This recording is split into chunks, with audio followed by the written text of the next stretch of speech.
Olá, aqui é o professor Costa. Vamos utilizar o nosso encontro de hoje para fazer um fechamento sobre triângulos e quadriláteros, certo? Pessoas, é o que realmente, normalmente, é cobrado em atividades, exercícios, provas, concursos, enfim. Tudo que envolva triângulos e quadriláteros, certo? São 3 tópicos principais aí que a gente tem que abordar. Primeiramente, a soma dos ângulos internos, a soma dos ângulos externos, certo? E propriedades. Então é o seguinte, primeiro de tudo, a soma dos ângulos internos de qualquer triângulo, certo?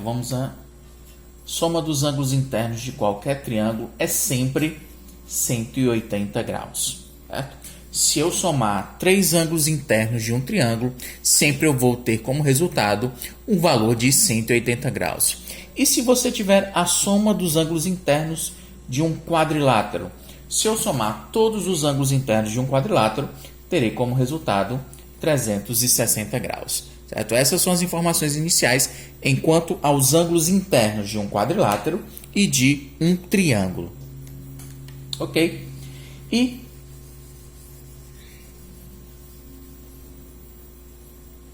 enquanto aos ângulos externos, pessoas, para qualquer polígono, não importa se o polígono é um triângulo, é um quadrilátero, é um pentágono, é um hexaedro, enfim. Se é um hexágono, se ele tem certo, lados formados por segmentos de reta, a soma dos ângulos internos sempre muda de acordo com o número de lados. Mas os ângulos externos não. A soma dos ângulos externos, os ângulos que estão fora. Aqui nós temos um exemplo, né? Um ângulo que está fora do triângulo, certo? É um ângulo externo ao triângulo. Se eu somar todos os ângulos externos de qualquer polígono, sempre você vai ter como resultado um ângulo de 360 graus. Se eu somar os ângulos externos de qualquer polígono, sempre teremos como resultado 360 graus. Certo? E a última informação para fechar nosso A seria sobre uma propriedade muito vista e cobrada aí sobre os triângulos.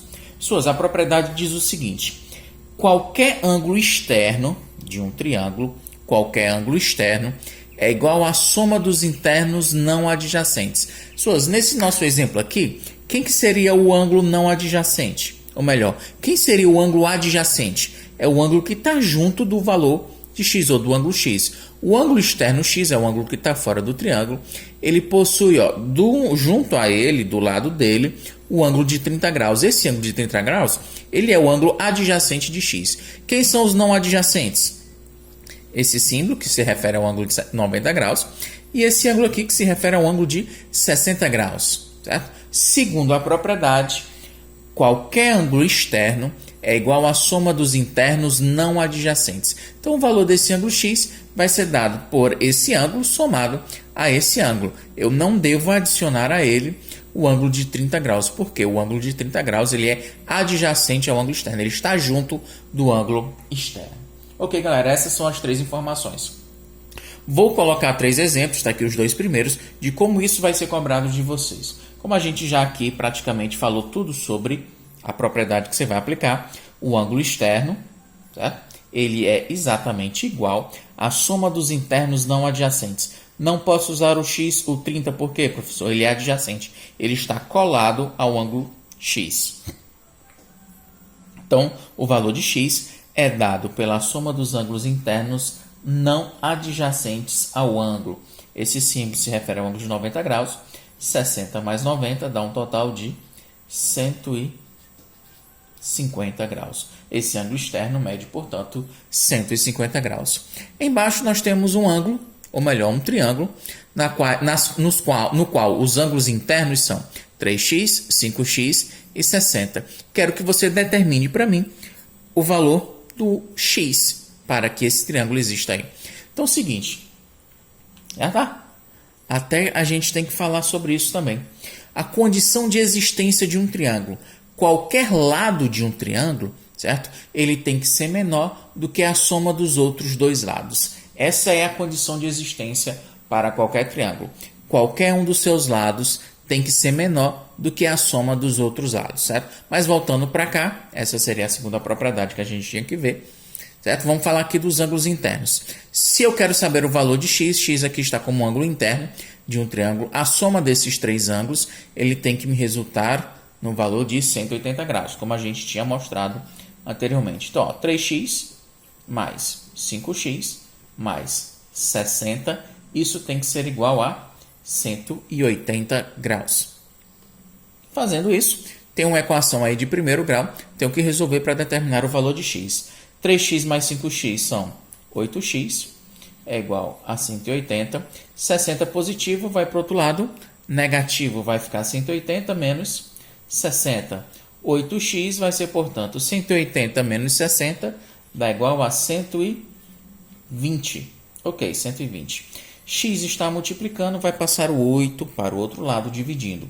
Você tem, portanto, 120 dividido por 8. Teu valor de x vai ser igual. 12 por 8 vai dar 1. 1 vezes 8 é 8. 12 menos 8 dá 4. Fica 40 dividido por 8. Dá 5. Portanto, aí, 15 graus. O valor de x para esse triângulo é o ângulo de 15 graus. Ok, galera? Então, falta a gente ver aí, rever. Só um exemplo aí para os quadriláteros. Certo? Relembrando, a soma dos ângulos internos de um quadrilátero, ao contrário do triângulo, eu não terei mais 180 graus. Terei como soma 360 graus. Certo? Então, novamente, já que a gente falou, qual que seria a condição de existência para um triângulo? Qualquer lado do triângulo ele tem que ser menor do que a soma dos outros dois lados. Se essa condição ela não for estabelecida para qualquer um dos lados, mesmo que seja somente um dos lados, já é o suficiente para garantir que esse triângulo a qual você está verificando ele não existe. Para que o triângulo exista, essa é a condição de existência. Para que um triângulo exista, qualquer lado tem que ser menor do que a soma dos outros dois lados. Então lá, aqui nós teremos um quadrilátero, certo? Bem característico. Nós temos como ângulos internos 2x e 2x. Acima nós temos um ângulo de 130 graus e abaixo também um ângulo de 130 graus. Para essa questão, certo? É um clássico, normalmente elas são cobradas assim. Eu quero que você determine o valor de x para que esse quadrilátero, né, esteja estabelecendo aí essa situação. Se é um quadrilátero, a soma dos ângulos internos do quadrilátero é sempre 360 graus, bem como também a soma dos ângulos externos. Mas aqui o valor de x ele é um ângulo interno. Então, se eu somar 2x com 2x, os outros dois ângulos são 130 graus, 130 graus. Se eu somar os quatro ângulos internos, terei como resultado um ângulo de 360 graus. 2x mais 2x são 4x. 130 mais 130 são 260 graus. E isso é igual a 360. 4x vai ser igual a 360. Se 260 positivo, quando ele passar para o outro lado, ele vai negativo, menos 260. Você tem 4x, que é igual a 360 menos 260. 60 menos 60 dá 0. 300, 200 fica 100. 100 graus. X está multiplicando, vai passar o 4 dividindo. Nós teremos 100 graus dividido por 4. Teu valor de x vai ser igual a 100 dividido por 4, 10 por 4 dá 2. 2 vezes 4, 8, fica 20 por 4, dá 5. Então, total de 25 graus. O valor de x, para que esse quadrilátero tenha essas especificações, seria um ângulo de 25 graus. Ok? 25 vezes 2, 50. 50 mais 50 dá 100. 100, 130 mais 130 deu 260. 260 mais 100, 360 graus. Como a gente realmente está comprovando, a soma dos ângulos internos de qualquer quadrilátero é sempre 360 graus. Então, galera, sobre quadriláteros e triângulos, faltava a gente rever essas propriedades e mostrar para vocês o que realmente, de fato, são cobrados nos exercícios avaliativos e nas atividades por aí afora. Então, galera, obrigado pela atenção, certo? Continuem os estudos e até a próxima. Valeu!